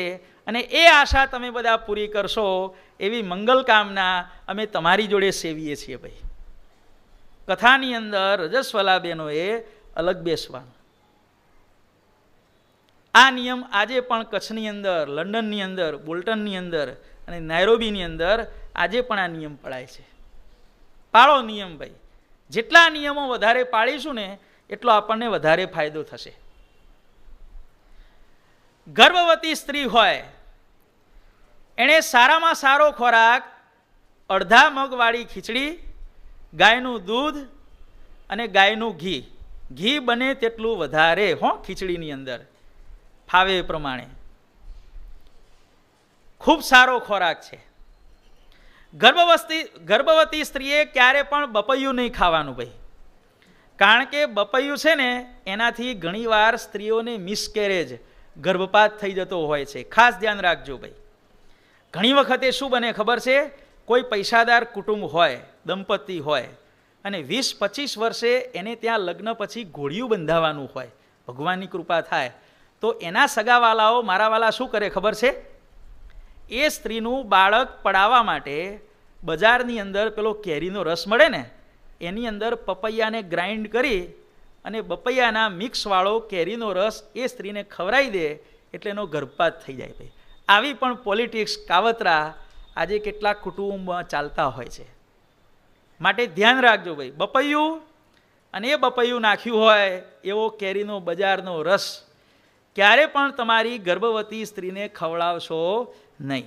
આ પણ એક ધ્યાનમાં રાખજો ભાઈ. બીજું બધું ઘણું આવે છે, પણ આ એક તમને દ્રષ્ટાંત આપ્યું. ગર્ભવતી સ્ત્રીએ ક્યારે પણ રડવું નહીં. કારણ કે રડવાથી છોકરા કેવા આવે પછી ભાઈ? રોતડિયા કંઈક થાય ને એ કરવા માંડે ભાઈ. સમજ્યા ભાઈ? ક્યારે પણ રડવું નહીં. ક્યારે પણ કોઈની ઉપર ગુસ્સો કરવો નહીં. કારણ કે ગુસ્સાની સીધી અસર રાજુભાઈ કોના ઉપર થાય? એ બાળક ઉપર થાય. ગર્ભવતી સ્ત્રીએ ક્યારે પણ પારકી પટલાઈ કરવી નહીં. 9 મહિના પૂરતી મૂકી દેવી. શું? તિજોરીમાં મૂકી દેવાની વાખીને. કારણ કે તમે પારકી પટલાઈ કરશો તો સંતાન પણ ભલે ગમે તે જ્ઞાતિનું હશે પણ એનું નામ પટેલ પડશે ભાઈ. આ એક નંબરનો પટેલિયો છે કે. એટલે સમજી લેવાનું કે એની માએ 9 મહિના સુધી બરોબરની લોકોની પટલાઈ કરી હશે એટલે આ પટેલિયો પાક્યો. ક્યારે પણ બીજાની પંચાત, નિંદા, ખોદણીમાં પડશો નહીં. ક્યારે પણ મોબાઈલ ફોનનો ઉપયોગ ગર્ભ અવસ્થા દરમિયાન કરશો નહીં. કારણ કે ઇન્ટરનેટની અંદર તમે જે કંઈ જોશો એ બધાય સંસ્કારો તમારા સંતાનની ઉપર અવશ્ય પડશે. આ બધા ગર્ભવતી સ્ત્રીઓ માટેના આ બધા નિયમો છે ભાઈ. ગર્ભવતી સ્ત્રીએ ક્યારે પણ કોઈની સાથે ઝઘડો કરવો નહીં. ચાલવું ત્યારે નીચું જોઈને ચાલવું. આપણી નજર 15-20 ફૂટથી આગળ જવી જોઈએ નહીં. કારણ કે આપણે બજારમાં જતા હોઈએ, ક્યાં દવાખાને ડૉક્ટરને બતાવવા જતા હોઈએ, અને આજુબાજુ ડાફડિયા મારવાની ટેવ હોય, ગાડીમાં બેઠા બેઠા આજુબાજુ જુએ, તો જે પુરુષો ઉપર ગર્ભવતી સ્ત્રીની નજર પડે એ તમામ પુરુષોના કુસંસ્કારો, સંસ્કારો નહીં હો, તમામ પુરુષોમાં રહેલા, સ્ત્રીઓમાં રહેલા દુર્ગુણો, એની અસર પેટમાં ઉછરી રહેલા બાળક ઉપર પડતી હોય છે. અને એટલા માટે તમને ખ્યાલ હશે, અત્યારે તો જમાનો બદલાઈ ગયો છે. પહેલાં કોઈ પણ દીકરી પ્રેગ્નન્ટ થાય એટલે સીધી એને પિયરમાં મોકલી દેવામાં આવતી, અને બાળકનો જન્મ ન થાય ત્યાં સુધી એને ઘરની બહાર નીકળવા ઉપર પ્રતિબંધ હતો. એનો ખ્યાલ આવે છે ને? એનું કારણ આ, રસ્તામાં જતા કોઈના ઉપર નજર પડી જાય તો એના દુર્ગુણો પાછા સંતાનમાં આવે. સંતાનને સંસ્કારી બનાવવું એ શું ખાવાના ખેલ છે એમ? વિશ્વનું સૌથી મોટામાં મોટું જોખમીમાં જોખમી કાર્ય, જવાબદારીમાં જવાબદારી ભરું જો કાર્ય હોય ને તો એ પોતાના સંતાનને સંસ્કારી બનાવવાનું કાર્ય છે. આનાથી કોઈ મોટું વિશિષ્ટ કાર્ય આ દુનિયામાં છે જ નહીં ભાઈ. મનુષ્યનું મહાનમાં મહાન કર્તવ્ય હોય તો સંસ્કારી બાળકોને જન્મ આપવો, અને સંસ્કારી બાળકોને જન્મ આપ્યા પછી એના સંસ્કારો આજીવન પર્યંત જાળવી રાખવા, મેન્ટેન કરવું. પછી એને ક્યારે પણ ઇન્ટરનેટનો પ્રયોગ કરશો નહીં ભાઈ, ક્યારે પણ મોબાઈલ ફોનનો ઉપયોગ કરશો નહીં. પોતાને ઘેર સગાવાલા આવે તો સગાવાલા જોડે તમે બેસશો નહીં. રૂમમાં જઈ ભજન ભક્તિ કરો. અને બીજું, શાસ્ત્ર વાંચવાનું ખાસ રાખો. માળા ફેરવ્યા પછી, ધ્યાન કર્યા પછી, ભગવાનની મૂર્તિ સામું એકાગ્ર ચિત્તે જોયા પછી, રસોઈ કર્યા પછી જે સમય વધે એ તમામ સમયમાં એને રહસ્યાર્થ, પ્રદીપિકા, ટીકાસ, વચનામૃત અને બાપાશ્રીની વાતો, હરિજ્ઞાનામૃત કાવ્ય અને શિક્ષાપત્રી આનું વાંચન કરાવો ભાઈ. છાપા, મેગેઝીનો આ બધું એ 9 મહિના દરમિયાન સાઈડમાં મૂકો, ભેગું કરી રાખો. બાળકનો જન્મ થાય પછી બધું ભેગું વાંચી નાખજો, પણ અત્યારે મૂકો ભાઈ. 9 મહિનાનો સમય, કારણ કે માતાનો ખોળો નહીં, માતાનું ઉદર છે એ બાળકની પહેલી પાઠશાળા છે ભાઈ. બાળકની પહેલી પાઠશાળા માતાનું ઉદર છે. બાળકની બીજી પાઠશાળા માતાનો ખોળો છે ભાઈ. બાળકની ત્રીજી પાઠશાળા એનું ઘર છે. બાળકની ચોથી પાઠશાળા એના આડોશી પાડોશીઓ છે. બાળકની 5મી પાઠશાળા મંદિર છે. અને બાળકની 6ઠ્ઠી પાઠશાળા એ જે સ્કૂલમાં જાય છે એ એની 6ઠ્ઠી પાઠશાળા છે. અને આ પાઠશાળાઓમાં જે બાળક શીખે છે એમાં સૌથી પહેલી પાઠશાળા કોને ગણવામાં આવી છે? માતાનું ઉદર. ઘણા બોલે છે ને, the lap of the mother is the best university of the world. Lap of mother નહીં, પણ માતાનું ઉદર, ધ વોમ્બ ઓફ મધર, માતાનું ગર્ભાશય એ બાળકના માટેની સર્વથી શ્રેષ્ઠ મોટી યુનિવર્સિટી છે. જીજાબાઈએ ગર્ભાવસ્થા દરમિયાન શુરવીરતાની બધી વાતો સાંભળી, શાસ્ત્રો બધા વાંચી અને શિવાજીની અંદર કેવા સંસ્કાર રેડ્યા. અભિમન્યુ ચક્રવ્યૂહની વિદ્યા ગર્ભાવસ્થામાં શીખ્યો હતો. પ્રહલાદજીને ભગવાનની ભક્તિનો ઉદય ગર્ભાવસ્થાની અંદર થયો હતો. માટે ગર્ભાવસ્થા દરમિયાન પોતાના બાળકને કુસંગ ન લાગે એનું અવશ્ય ધ્યાન રાખો.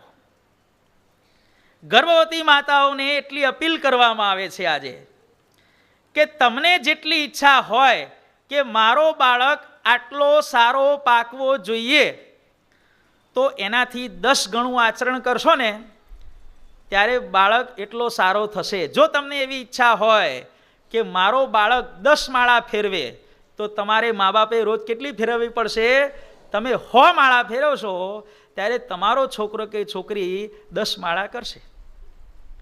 તમે 50 દંડવત કરશો તો તમારો છોકરો 5 દંડવત કરશે. તમે જેટલા સારા છો એનાથી 10મા ભાગના સારા સંતાનો થશે. આટલું યાદ રાખજો.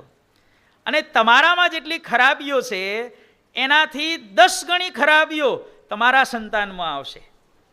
તમે રોજ 1 ગાળ બોલશો, તમારું સંતાન રોજ 10 ગાળ બોલશે. તમે રોજ 100 રૂપિયાની ચોરી કરશો, તમારું સંતાન રોજ 1000 રૂપિયાની ચોરી કરશે.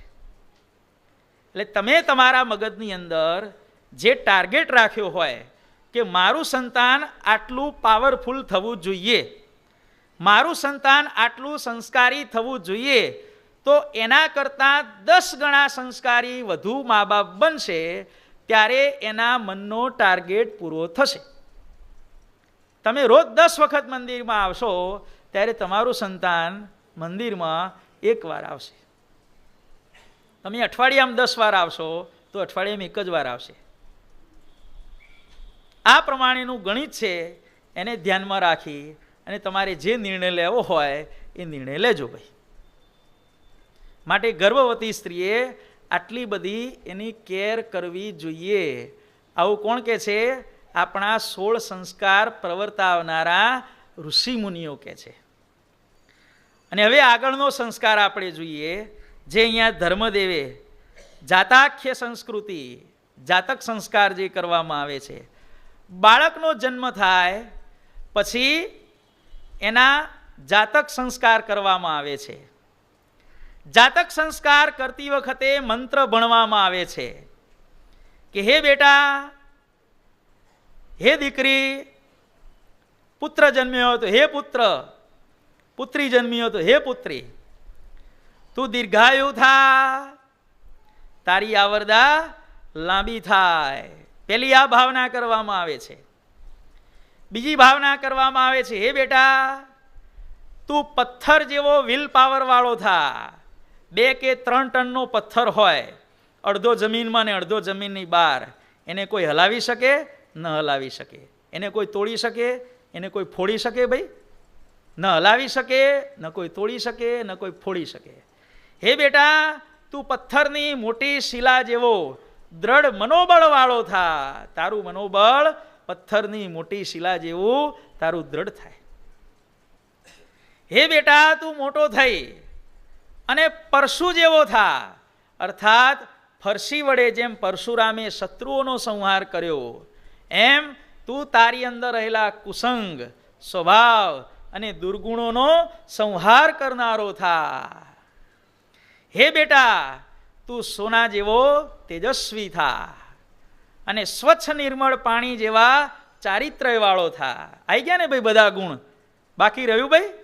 દીર્ઘાયુ આવી ગયું, વિલ પાવર આવી ગયો, સોનાની જેમ તેજસ્વી થયો, પછી પરશુની જેમ સંહારક થયો દુષ્ટ વૃત્તિઓનો, અને સ્વચ્છ પાણી જેવા ચારિત્ર્ય વાળો થયો.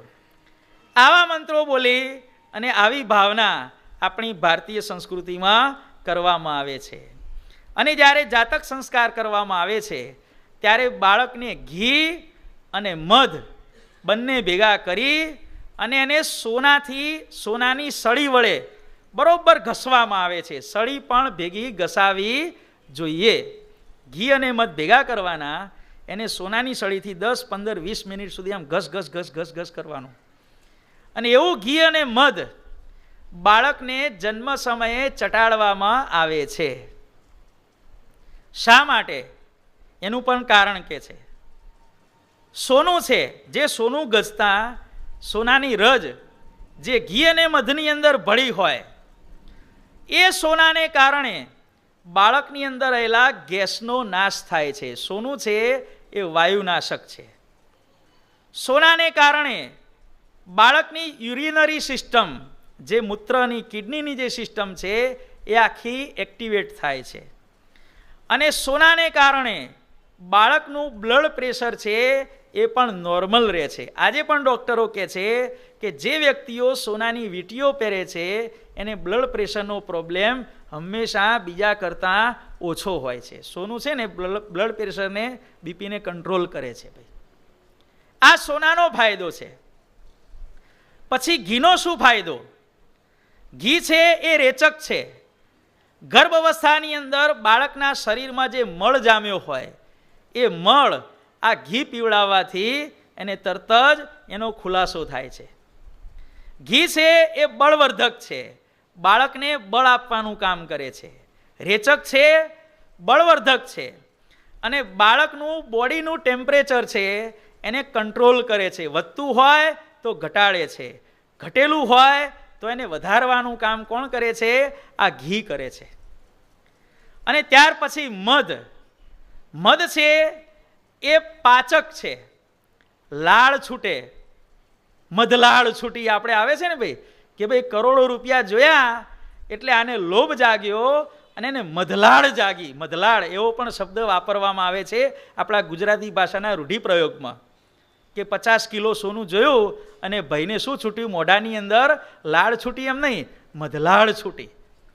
મધ છે એ લાળને ઉત્પન્ન કરે છે, અને લાળ છે એ પાચન તંત્રમાં કામમાં આવે છે.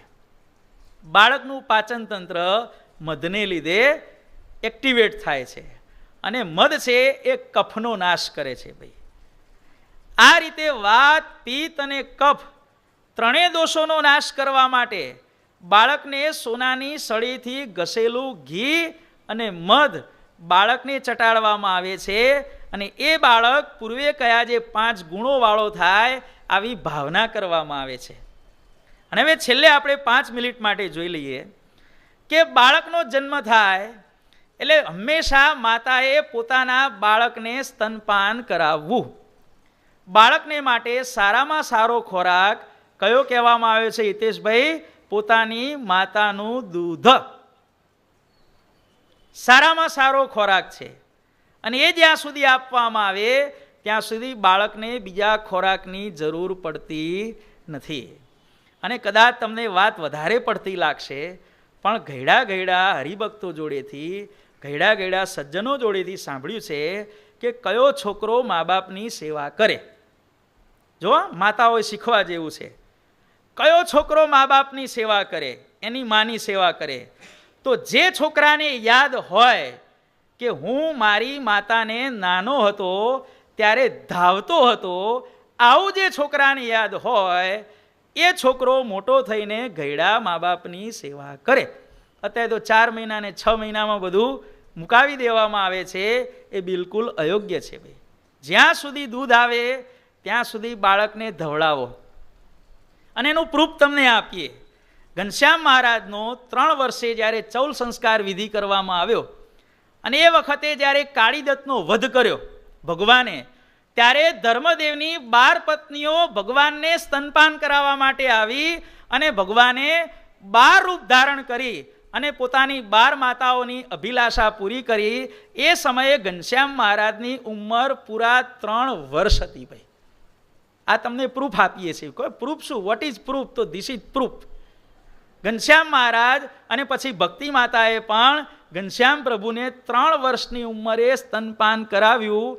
આવો આપણા સ્વામિનારાયણ સંપ્રદાયના શાસ્ત્રોમાં દાખલો છે.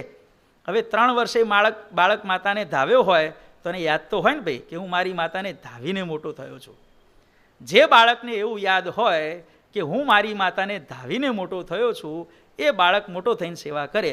જેને ખબર જ ન હોય કે મેં મારી માતા પાસેથી બાળપણમાં શું લીધું છે, શું ગ્રહણ કર્યું છે, ગતાગમત કશી ન હોય, એ શું ધૂળ સેવા કરવાનો મોટો થઈને? ભાઈ કશું ના કરે. ભાઈ ઉપરથી 2 લાતો મારે. ભાઈ માટે બાળકને સ્તનપાન અવશ્ય કરાવો.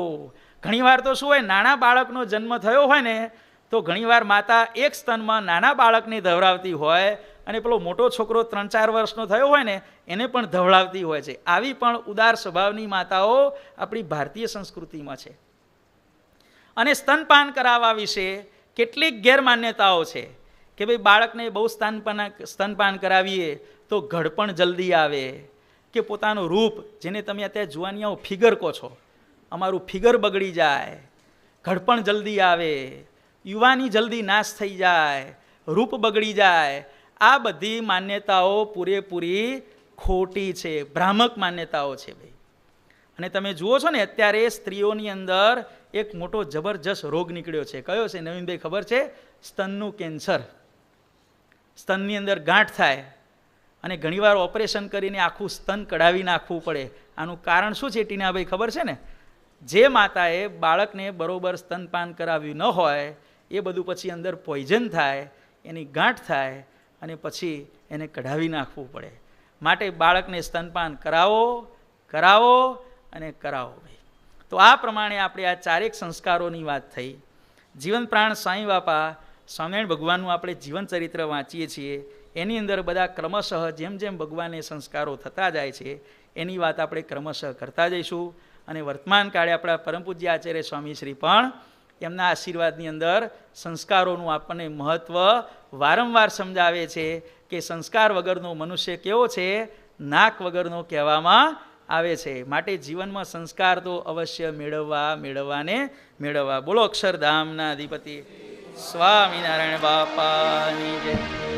ઘનશ્યામ મહારાજની જય. હરે કૃષ્ણ મહારાજ.